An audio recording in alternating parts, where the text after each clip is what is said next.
probably make more money than the CEO of Motorola Nokia, but I would say that if you ask the operators, which are really more important, how they feel, I think that the operators are feeling very positive about allowing counterfeit fake phones into the networks.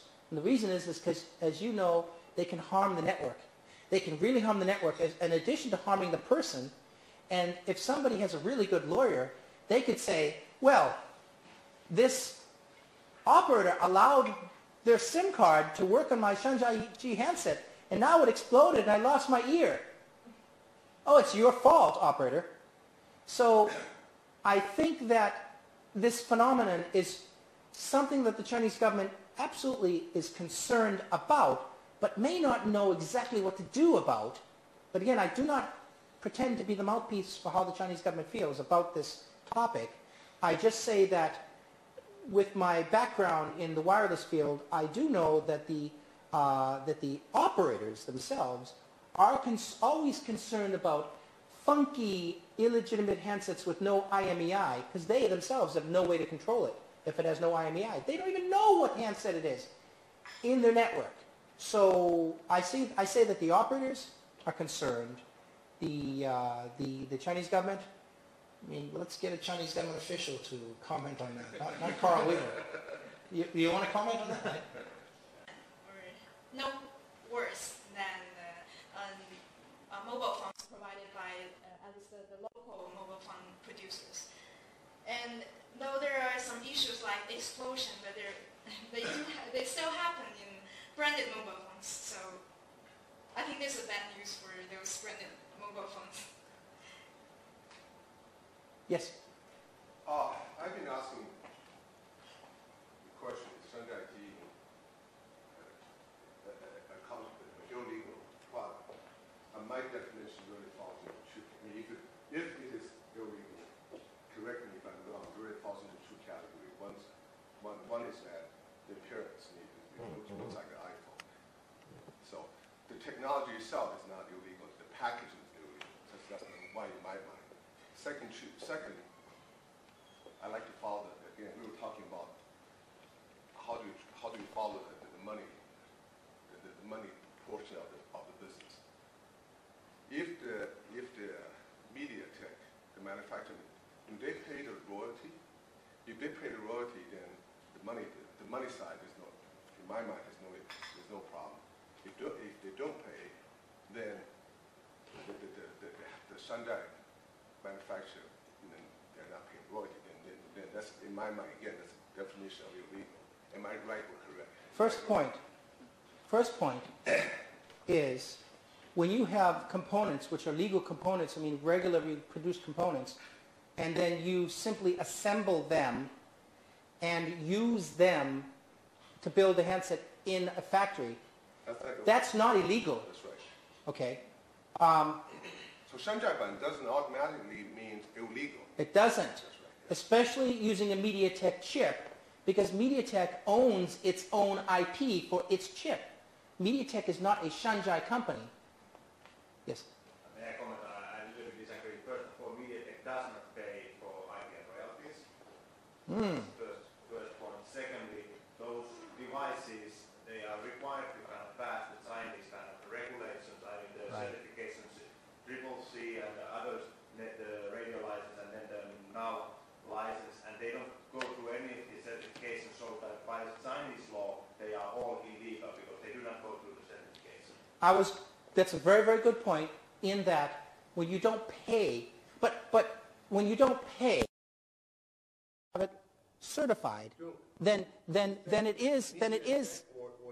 Well, let me just state, I don't want to start controversy, but it is still not illegal to assemble a cell phone, but to try to sell it to an operator without the certifications and without being tested, that is illegal. Let me be very, very clear. And you're right about MediaTek. You're right about MediaTek, but MediaTek, again, only makes the semiconductor chip. They make the semiconductor chip and they sell it mostly in China. But please. Yeah, a couple of comments. I think the point is that how MediaTek responds is that it's the handset vendors' job to pay the royalties, and I think that's probably the way it works in many kind of, like it's not the motorless chip vendor that is paying the royalty. But then we have 2,000 Shan Zhai Ji companies, so it's very difficult to track those companies. So that's why they are kind of getting out of the responsibility. So that actually answers my question. If MediaTek doesn't pay royalty, and it's already up to the handsets manufacturer to pay the royalty, then the money side you can cash them. Yeah, because MediaTek doesn't make a cell phone, so, and Lord knows they don't want to make a cell phone because then they realize all the problems of doing that. They don't actually make the cell phone, so the responsibility does really rest with the person who wants to make the cell phone and use all the components and get it so-called legal. As you just added the third component, there's a certification process. Very important, because if it's not certified, Yeah. no operator will touch it. But then it comes to the second part, which is they could just have a funky name like Pink Hello Kitty cell phone brand. That would not be illegal because I don't think such a company exists in the world today. But it doesn't pay. But when they counterfeit with the Nokia name or the Samsung name, then that is obviously counterfeiting, obviously. Yeah. And not only is it not legal in the network, now you're infringing on someone's intellectual property. And the key point is a lot of these guys don't care because they come into the market for the sole purpose of making marketing expertise. I think you'd probably agree with that. So basically the flip side is that like Lenovo, they use the chipset from MediaTek, but they pay the royalty. They have their own brand, so they're not infringing any brand, and they do the certification. So all the three components, they fit, so they're not illegal. Lenovo, Tianyu Lantong, Haier, they pay for licenses and royalties and license their handsets in the network. They're using MediaTek's chip as well. Yeah, so other than the three components, anything else to make it legal or illegal? There are many things, and this is a whole contention that the actual Tier 1 vendors will tell you distinguishes them from the counterfeiters. There are many, many cross-license references that you need to go through to actually develop a handset. That's what takes them so long. They have to make sure that they themselves have paid for licenses and aren't infringing on some obscure tech IP that some guy in the United States had. And so even the Tier 1 vendors will tell you they have lawyers working overtime every time they bring out a new handset to make sure that they themselves are complying with all the requirements. And it's so tough because new technology means new IP issues. Am I correct? I mean, so this is why the Tier 1 guys do all the hard work, right? Yet the Shan Zhai are taking the profit away. So naturally, the Tier 1 vendors, and even the Chinese companies themselves, like if you ask Lenovo how they feel, they're not going to be very happy about the Shan Zhai.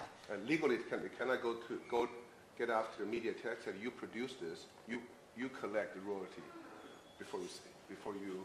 Well, MediaTek only sells a chip. They sell a chip to a company. That's all they do.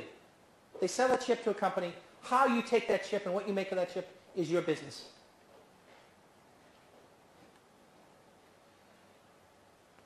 Going back to MediaTek and the silicon chips that they produce, what IP is there? I mean, do they have their own patents on their own chips that they produce? And I believe they do. But I'm not sure. This fellow may have better knowledge than I, but I believe they do have They might have something called GSM stack there. software stack. I mean, the whole GSM protocol stack, MediaTek has kind of probably zero IP on its GSM technology.